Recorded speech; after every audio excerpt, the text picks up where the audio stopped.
আমাদের মহাবিশ্বে যা কিছুই আছে তা একটি শক্তির সাথে যুক্ত এবং আমাদের পৃথিবীর প্রতিটি বস্তু এক প্রকারের শক্তি বা ঊর্জা।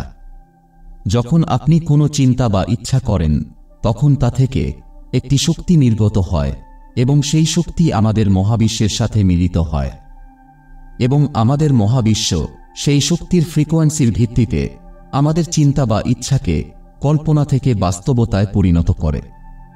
এটা শুনে আপনার কিছুটা অবাক লাগতে পারে, কিন্তু সত্যি এটাই। এই মহাবিশ্বে আকর্ষণের সিদ্ধান্তের এই শক্তিটাই কাজ করছে এবং এটা আমাদের মহাবিশ্বে ঘটে যাওয়া সবকিছুকে সামঞ্জস্যপূর্ণ করে রাখে। এটা এমন একটি রহস্য যা জানার পর আপনি যা চান তা পেতে পারেন। আপনি আপনার যে কোনো লক্ষ্য বা ইচ্ছাকে এই শক্তির সাহায্যে সহজেই অর্জন করতে পারেন, ঠিক যেন চিরাগের জিনের মতো। আকর্ষণের সূত্র অনুযায়ী আমাদের মন এমন একটি চৌম্বকীয় ঊর্জার কেন্দ্র যা অদৃশ্য তরঙ্গের মাধ্যমে মহাবিশ্বের ঊর্জার সাথে যুক্ত। এই ঊর্জা আমাদের চিন্তা এবং আমাদের অনুভূতিগুলি থেকে এমন তরঙ্গের আকারে নির্গত হয় যেটা আমাদের মহাবিশ্বে ছড়িয়ে থাকা পজিটিভ বা নেগেটিভ ঊর্জাকে আকর্ষণ করে। বন্ধুরা, একেই বলা হয় আকর্ষণের আইন। এই অদৃশ্য তরঙ্গগুলিকে প্রথমে আমাদের ঋষিমুনিরা অনুভব করেছিলেন এবং তাদের কথায় বর্তমান যুগের বিজ্ঞানীরাও বিশ্বাস রেখেছিলেন, যার ফলে তারা এই অদৃশ্য তরঙ্গের উপর গভীর গবেষণা করেন। আর হয়তো তাদের গবেষণার ফলেই আজ এই অলৌকিক শক্তি সমস্ত বিশ্বে তার পরিচিত লাভ করে। আকর্ষণের সিদ্ধান্তের প্রথম উল্লেখ ভগবদ্ গীতায় ভগবান শ্রীকৃষ্ণ করেছিলেন, যেখানে তিনি বলেছিলেন যে মানুষের দৃঢ় সংকল্পের সামনে কোনো কিছুই অসম্ভব নয়। যখন কোনো জীব দৃঢ় সংকল্প নিয়ে কোনো কাজের ভার গ্রহণ করে, তখন সমস্ত অলৌকিক শক্তিগুলিকে স্বয়ং তার সাহায্যের জন্য আসতে হয়। এটাই হলো কর্মের দৈবীয় বিধান। এটা বলা এবং বিশ্বাস করা হয় যে যদি তুমি কিছু মন থেকে চাও, তাহলে পুরো বিশ্ব তা পেতে তোমার সাহায্যের জন্য এগিয়ে আসে। এরপর লেখিকা হেলিনা ব্ল্যাভাস্কি দ্বারা লিখিত একটি বই প্রথমবার আকর্ষণ সিদ্ধান্তের নিয়মগুলিকে স্পষ্টভাবে ব্যাখ্যা করে। যদিও কিছু বিজ্ঞানী, মনোবিজ্ঞানী এবং আধ্যাত্মিক গুরুদের এটা প্রবল বিশ্বাস যে এই শক্তি মহাবিশ্বের অস্তিত্বের শুরু থেকেই উপস্থিত আছে। আর বন্ধুরা, এটা কোনো গল্প নয়, এটা একটা বাস্তব সত্য। আপনি নিশ্চয়ই নিউটনের মহাকর্ষণ সূত্র সম্পর্কে জানেন, যা বলছে যে পৃথিবী তার মধ্যে থাকা সব জিনিসকে তার কেন্দ্রের দিকে আকর্ষণ করে। আর আকর্ষণের আইনও ঠিক একইভাবে কাজ করে।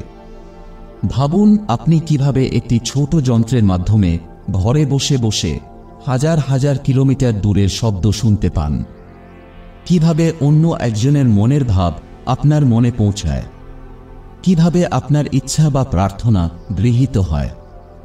বন্ধুরা, এসব আকর্ষণের আইনের শক্তির মাধ্যমেই সম্ভব হয় এবং এটাই হলো তার আশ্চর্যজনক ক্ষমতা। তাই আসুন বুঝে নিই যে এই আকর্ষণের আইন আপনার জীবনে কিভাবে কাজ করে। এটি আপনাকে কিভাবে ধনী বা দরিদ্র বা জীবনে সফল বা ব্যর্থ করে তোলে। আকর্ষণের সিদ্ধান্ত হল ব্রহ্মাণ্ডের সেই চুম্বকীয় শক্তি যা ব্যক্তির ভাবনা এবং অনুভূতিগুলোর সাথে মিশ্রিত হয়ে বের হয়। আপনার প্রতিটি চিন্তা ভাবনা থেকে একটি এনার্জি সৃষ্টি হয় যা ব্রহ্মাণ্ডে বিস্তৃত বৈশ্বিক শক্তির সাথে মিলিত হয় এবং যখন এই দুটো শক্তি পরস্পরের সাথে মেলে, তখন আপনার ইচ্ছাগুলি আপনার সামনে রিয়ালিটি বা বাস্তব রূপে প্রকাশ পায়। এই আকর্ষণের নিয়ম আপনার জীবনে সেই প্রত্যেকটি ব্যক্তি, ঘটনা, পরিস্থিতি এবং সাফল্যকে প্রকাশ করে যাদের নিয়ে আপনি সবসময় চিন্তা করেন এবং আপনার বিশ্বাস থাকে যে এমনটাই হবে, তাহলে বাস্তবেই কিন্তু সেটাই ঘটে। দেখুন, যখন আপনি বারবার আপনার ব্যর্থতা বা আপনার দারিদ্রতা সম্পর্কে চিন্তা করেন, তখন আপনার চিন্তা থেকে নির্গত নেগেটিভ এনার্জি আমাদের মহাবিশ্বে বিদ্যমান নেগেটিভ শক্তিকে আকর্ষণ করতে থাকে এবং যখন এই নেগেটিভ এনার্জি আপনার মনের মধ্যে প্রবেশ করে, তখন আপনার মনেও বিভিন্ন নেগেটিভ চিন্তাগুলি জাগ্রত হয়। এর ফলে আপনার ইচ্ছাশক্তি দুর্বল হয়ে পড়ে এবং আপনার আত্মবিশ্বাসও কমে যায়। আর আপনার ইচ্ছাশক্তি দুর্বল হওয়ার কারণে আপনার মনে সকারাত্মক বা পজিটিভ চিন্তা তৈরি হতে পারে না। এই নেগেটিভ এনার্জির প্রভাবে ধনী হওয়ার সুযোগগুলি আপনার থেকে দূরে সরে যেতে থাকে। এবং যদি কখনো কখনো আপনাকে ধনী হওয়ার সুযোগ পাওয়া যায়, তবে দুর্বল আত্মবিশ্বাসের কারণে আপনি এই চিন্তা করা শুরু করে দেন যে জানি না আমি সফল হব কিনা। আর এইভাবে আপনি সেই সুযোগটিকেও হারিয়ে ফেলেন। কিন্তু বন্ধুরা, অন্যদিকে যখন আপনি বারবার ধনী হওয়া বা সফল হওয়ার কথা ভাবেন, তখন আপনার চিন্তাগুলি থেকে উৎপন্ন পজিটিভ এনার্জি আমাদের ইউনিভার্সে উপস্থিত পজিটিভ এনার্জিকে নিজের দিকে আকর্ষণ করে। এই পজিটিভ এনার্জির প্রভাবে আপনার মন নতুন নতুন পজিটিভ চিন্তার জন্ম দিতে থাকে এবং আপনার ইচ্ছাশক্তি আপনার এবং সাবকনশাস মাইন্ড অর্থাৎ অচেতন মনকে এই বার্তা পাঠাতে থাকে যে আমি এটা চাই। এরপর আপনার সাবকনশাস মাইন্ড সেই ইচ্ছাকে বাস্তবে রূপান্তর করার জন্য আপনার মনে কিছু বিশেষ রাসায়নিক পরিবর্তন ঘটায়, যার ফলে আপনার কনশাস মাইন্ড অর্থাৎ চেতন মন নির্দিষ্ট একটি দিকে কর্ম করার জন্য বাধ্য হয়ে পড়ে। এরপর আপনি দেখেন যে আপনার অধিকাংশ পরিকল্পনা সফল হতে শুরু করেছে। যদি আপনি অচেতন মন এবং চেতন মন সম্পর্কে জানেন না, তবে আমরা এর উপরেও একটি ভিডিও তৈরি করেছি। যদি আপনি তা দেখতে চান তবে দেখতে পারেন। যখনই আপনি আপনার মনে বারবার সফলতার কথা ভাবেন, তখন আকর্ষণের নিয়ম তার কাজ করা শুরু করে দেয় এবং সফলতা সম্পর্কিত বিষয়গুলি আপনার দিকে আকৃষ্ট হতে থাকে। একইভাবে যখন আপনি বারবার ব্যর্থতার কথা ভাবেন, তখন ব্যর্থতা আপনার দিকে আকর্ষিত হতে শুরু করে। এজন্য আমরা সবসময় বলি যে আপনার চিন্তাই আপনার সাফল্য বা ব্যর্থতাকে নির্ধারণ করে। আকর্ষণের সিদ্ধান্ত এটাও বলে যে আমাদের চিন্তা একটি শক্তির রূপ। এই চিন্তাকে কোনো বস্তু বা পরিস্থিতিতে পরিণত করা যায়, কারণ বস্তু বা পরিস্থিতিও একটি শক্তিরই রূপ। অর্থাৎ আমরা আমাদের চিন্তার দ্বারা যা চাই তাই হতে পারি। এবং বন্ধুরা, এটি কোনো নতুন আবিষ্কার নয়। ভগবান বুদ্ধ বলেছিলেন, আমরা বর্তমানে যা কিছু আছি তা আমরা আজ পর্যন্ত যা কিছুই কল্পনা করেছি তারই ফলাফল মাত্র। স্বামী বিবেকানন্দ এই কথাটি বলেছিলেন যে আমরা হলাম সেটাই যা আমাদের কল্পনা আমাদেরকে তৈরি করেছে। তাই এই বিষয়ে সবসময় সতর্ক থাকুন যে আপনি কি ভাবছেন। শব্দ গৌণ হলেও কিন্তু চিন্তা সর্বদাই প্রবাহিত হয় এবং তা বহু দূর পর্যন্ত যাত্রা করে। তাই এই বাক্যগুলো আমাদেরকে আকর্ষণের আইনের দিকে নিয়ে যায়। এখন আসা যাক প্রেমের কথায়, যা আকর্ষণের সিদ্ধান্তের সাথেও জড়িত। যখন দুই ব্যক্তি একে অপরের প্রতি সত্যিকারের প্রেম করে, তখন তাদের চিন্তার থেকে নির্গত শক্তির ফ্রিকোয়েন্সি বা ভাইব্রেশন একসাথে মিলে যায়, যা আমাদের ব্রহ্মাণ্ডের নিয়ম অনুযায়ী দুজনকে একত্রিত করে। কিন্তু যদি দুই প্রেমিকের মধ্যে তাদের চিন্তাভাবনা ও ধারণায় নেগেটিভিটি আসে, তাহলে তাদের চিন্তাভাবনা থেকে উৎপন্ন এনার্জির ফ্রিকোয়েন্সি বা ভাইব্রেশন একে অপরের সাথে মেলে না, যার ফলে তাদের সম্পর্কে ফাটল দেখা দেয়। এছাড়াও আকর্ষণের সিদ্ধান্ত আপনার স্বাস্থ্যের উপরও একই রূপে কাজ করে। আপনি ডাক্তারদেরকে তার রোগীদের বলতে শুনেছেন যে শুধুমাত্র বিশ্বাস রাখুন, তাহলেই আপনি দ্রুত সুস্থ হয়ে যাবেন। বন্ধুরা, এখানেও আকর্ষণের নিয়ম কাজ করে। অর্থাৎ আপনি আপনার মনে যা বিশ্বাস বা অবিশ্বাস করেন, তেমনই ফলাফল আপনার সামনে আসে। ইতিহাসে এমন অনেক ঘটনা ঘটেছে যখন লোকেরা কেবল বিশ্বাসের শক্তি দ্বারাই তাদের গুরুতর রোগগুলিকে নিরাময় করেছেন। তাই যে কোনো রোগের অবস্থায় আপনাকে চিন্তা ও অবিশ্বাস থেকে বেঁচে থাকতে হবে, না হলে আপনি দ্রুত সুস্থ হতে পারবেন না এবং আপনার রোগ আরও বেড়ে যেতে পারে। যে কোনো বড় রোগের সবচেয়ে বড় ডাক্তার প্রথমে আপনি নিজেই। তাই যদি আপনি মনে মনে হার মেনে নেন, তাহলে আপনি কখনই এই রোগ থেকে জিততে পারবেন না। তাই আপনাকে নিজেকে বিশ্বাস দিতে হবে যে আমি নিজেই এই রোগটি সারিয়ে তুলব। হ্যাঁ বন্ধুরা, আপনি আপনার মন এবং এই আকর্ষণের নিয়মের সাহায্যে যে কোনো গুরুতর রোগ নিরাময় করতে পারেন। কিন্তু এর আগে আপনাকে আপনার মন ও চিন্তাভাবনার উপর অনুশীলন করতে হবে এবং এর জন্য সবচেয়ে ভালো উপায় হল মেডিটেশন অর্থাৎ ধ্যান। যেমন আমি আগে বলেছিলাম যে এই নিয়ম আমাদের চিন্তাভাবনার ফ্রিকোয়েন্সির উপর ভিত্তি করে কাজ করে। যেমন কোনো রেডিওর ফ্রিকোয়েন্সি যখন সঠিক চ্যানেলে যায় তখন তার আওয়াজ স্পষ্ট শোনা যায়, তেমনি যদি আমাদের চিন্তা এবং অনুভূতির ফ্রিকোয়েন্সি ঠিকমতো মেলে যায় তাহলে আপনার সেই চিন্তা আপনার জীবন বদলে দিতে পারে। এই দুই ফ্রিকোয়েন্সির মেলবন্ধনের জন্য আপনাকে এই চিন্তাগুলোকে আপনার মনে বারবার পুনরাবৃত্তি করতে হবে। শুধু চিন্তাভাবনা মনে পুনরাবৃত্তি করলেই সেই চিন্তার শক্তি সৃষ্টি হতে থাকে যা আপনাকে অন্যান্য নেগেটিভ চিন্তাভাবনা থেকে দূরে রাখে। এবং সাথে সাথে আপনাকে এটাও অনুভব করতে হবে যে যখন আপনার সেই চিন্তা সত্যি হয়ে যাবে তখন আপনি কেমন অনুভব করবেন। আমি এমন অনেক মানুষকে দেখেছি যাদের জীবনে কোনো একটি নির্দিষ্ট লক্ষ্য বা গোল থাকে, কিন্তু তবুও তারা সেই গোল বা লক্ষ্যকে কোনো মতেই অর্জন করতে পারে না। এর পেছনের কারণ হল তাদের লক্ষ্য ঠিক থাকলেও সেই ইচ্ছা বা লক্ষ্যের স্পষ্ট ছবি তাদের মনের মধ্যে অঙ্কিত থাকে না। ধরুন আপনি একটি সুন্দর বাড়ি চান, তাহলে আপনাকে অনেকগুলি বাড়ি দেখতে হবে। এটা নয় যে আমি একটি বাড়ি চাই এবং আপনি সঙ্গে সঙ্গেই তা পেয়ে যাবেন। না, আকর্ষণের নিয়ম মোটেও এভাবে কাজ করে না।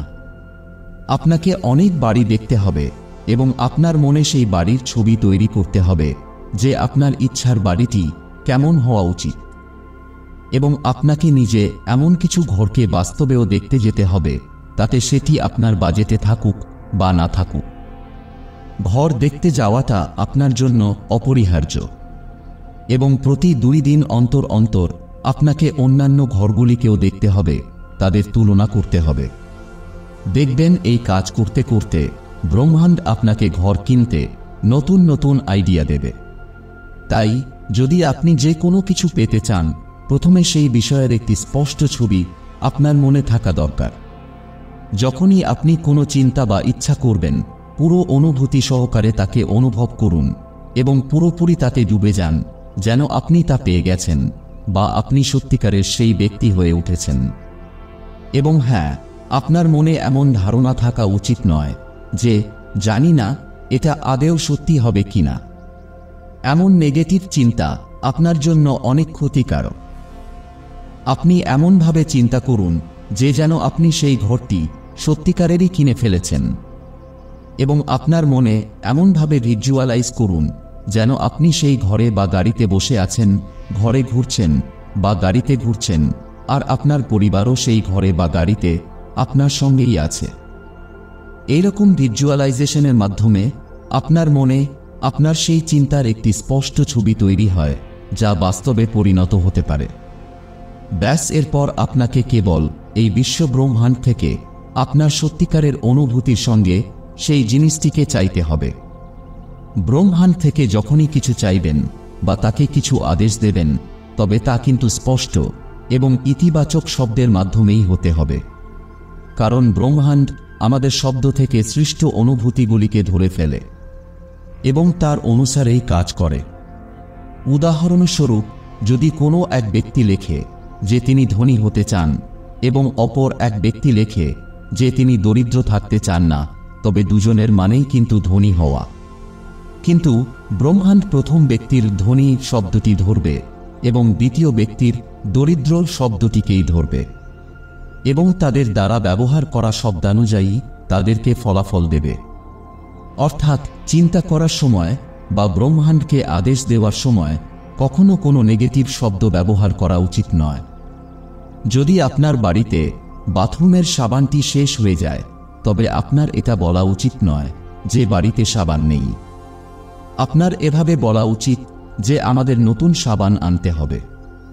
এটা নেগেটিভিটি বা দারিদ্র্যকে দেখায়, যেখানে দারিদ্র্য নেগেটিভিটিকে প্রকাশ করে আর ধনী হওয়াটা পজিটিভিটি প্রকাশ করে। আর এই নিয়মটি অনুসরণ করার সময় আপনার ব্রহ্মাণ্ডের প্রতি মনে কোনো সন্দেহ করা উচিত নয়। যদি আপনি ব্রহ্মাণ্ডকে কোনো কিছু আদেশ দিয়ে দিয়েছেন, তবে আপনার এটা ভাবা উচিত নয় যে ব্রহ্মাণ্ড সেটাকে কিভাবে পূরণ করবে। ব্রহ্মাণ্ড তার কাজ কিভাবে সম্পাদন করবে তা তার ব্যাপার। আপনার কাজ হলো আদেশ দেওয়ার পর এবার পূর্ণ বিশ্বাসের সাথে তার অপেক্ষা করা। ভুলে যাবেন না যে ইউনিভার্স গোটা সৃষ্টিকে নিয়ন্ত্রণ করে, তাই আপনার ইচ্ছা পূরণ করাটা ইউনিভার্সের কাছে একটি সামান্য ব্যাপার। আসলে আপনি নিজের মনে এটাকে বড় করে তুলেছেন। ইউনিভার্সের কাছে কোনো কিছুই বড় বা ছোট নয়। ফুলকে ফুটতে হলে তাকে নিজে থেকে কোনো প্রয়াস করতে হয় না। ছোট বাচ্চাকে বড় হতে গেলে তাকে নিজে থেকে কোনো পরিশ্রম করতে হয় না, তাতে সে কোনো ধনী ব্যক্তির সন্তান হোক বা কোনো দরিদ্র ব্যক্তির, তারা নিজেরাই বড় হয়ে যায়। এবার বন্ধুরা, এসব কিছু বুঝে ফেলার মানেও এই নয় যে এবার আপনি সবকিছুই পেয়ে যাবেন। আপনাকে সেই বস্তুর জন্য চেষ্টা বা প্রয়াসও করতে হবে। শুধু ভাবলেই আপনি কিছু পাবেন না। যখন চিন্তা, ইচ্ছা এবং ক্রিয়া এই তিনটি জিনিস একসাথে মিলে যায়, তখন তা আপনার ইচ্ছার ফ্রিকোয়েন্সিকে আরও বাড়িয়ে দেয়। আর যদি আপনি এই তিনটির সমন্বয় শিখে ফেলেন, তবে এই পৃথিবীতে এমন কিছু নেই যা আপনি অর্জন করতে পারবেন না। শেষেই শুধু এটাই বলবো, সবকিছুর মূল হলো আমাদের মাইন্ডসেট। সংকল্পবদ্ধ হন, দৃঢ় সংকল্প ধারণ করুন, বিবেকশীল বুদ্ধি অর্জন করুন। যে কাজই করুন না কেন তা সম্পূর্ণ মনোযোগের সাথে করুন, ফল অবশ্যই পাবেন। যেমনটা শ্রীকৃষ্ণ বলেছেন, কর্ম করো, ফল তুমি অবশ্যই পাবে। বন্ধুরা, আমি আশা করি আপনাদের এই ভিডিও পছন্দ হয়েছে। ভিডিওটি লাইক করতে ভুলবেন না এবং পারলে আপনার বন্ধু এবং পরিবারের সাথে ভিডিওটিকে শেয়ার করুন। এবং এরকম আরও ভিডিও দেখতে আমাদের চ্যানেলকে সাবস্ক্রাইব করুন। ধন্যবাদ।